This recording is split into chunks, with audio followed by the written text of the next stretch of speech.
To boost morale, General Dwight D. Eisenhower visits the troops in England. Whenever you saw somebody of high brass come near the battle area, it was impressive, and we always found him to be a well-spoken guy. He didn't look as rough to us as the man who he really was when he had to make that faithful decision, D-Day. To keep the Germans confused about the invasion point, the Allies staged numerous probing maneuvers up and down the French coast.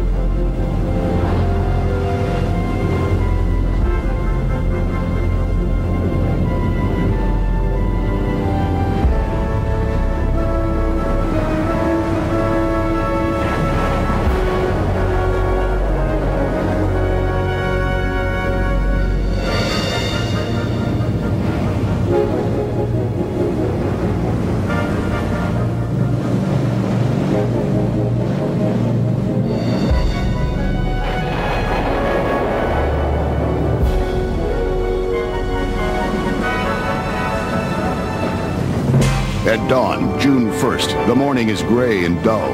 It also marks the beginning of the worst weather in 30 years. Bad news for the Allies. The invasion is dependent on the tide for troop landings, moonlight for the airborne, and calm seas. The simultaneous beginning of a new Russian offensive designed to preoccupy the Germans has been set. All this planning depends on the weather. The odds are against the Allies from the start. The British are assigned to two beaches, codenamed Gold and Sword. The Canadians are assigned to one named Juno. The Americans get two named Omaha and Utah. These 5 beaches of Normandy form an 80-mile strip along the Atlantic Wall.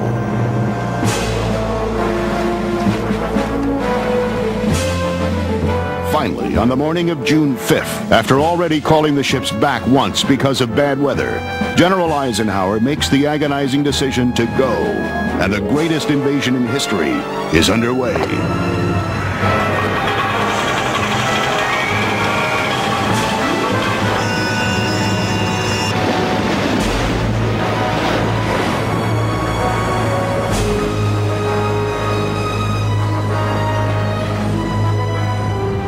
The Allied probing maneuvers have created confusion within German intelligence.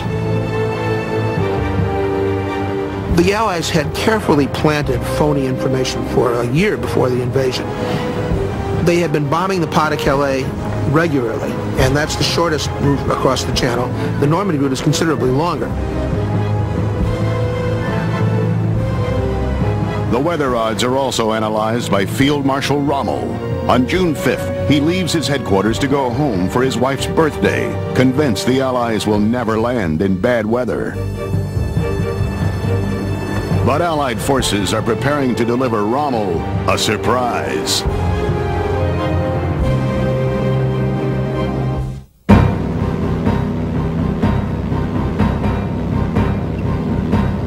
June 6, 1944.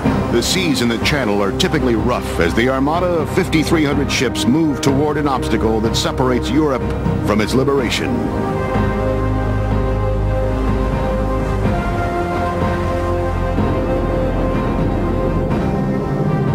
Overhead, thousands of fighter planes. Also, hundreds of troop transports and gliders carrying the paratroop vanguard of the invasion.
conditions are not ideal for the invasion.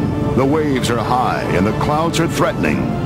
But the loading of the convoys goes on, following General Eisenhower's orders. At that time, we had no emotion, no feeling. We just were so tense in the job that was before us that about any order he gave, we would have followed. What the Germans saw was a sight that had never been seen before and will never be seen again. An invasion of such dimensions as to be almost incredible. The sea was full of ships.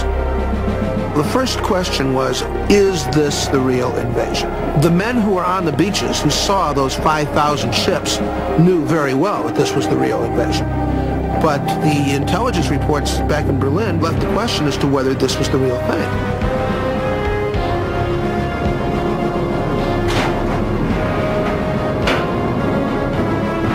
There was always the question in Hitler's mind and the minds of the other commanders, was this the real thing, or was this just to draw the panzers away from the Pas-de-Calais where the real invasion would follow?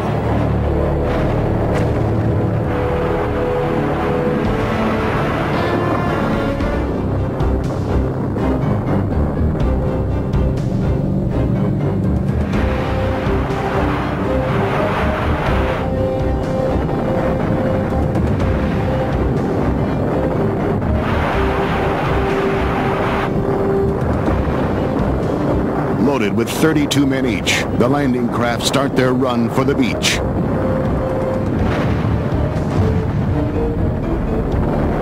You have a lot of thoughts. What bothered me the most was that we were so jammed and a lot of guys got seasick, so we had to walk to the mess. Let me put it this way, it was very uncomfortable. The motion sickness was actually taking its toll. Guys were ready to swim in if they had to.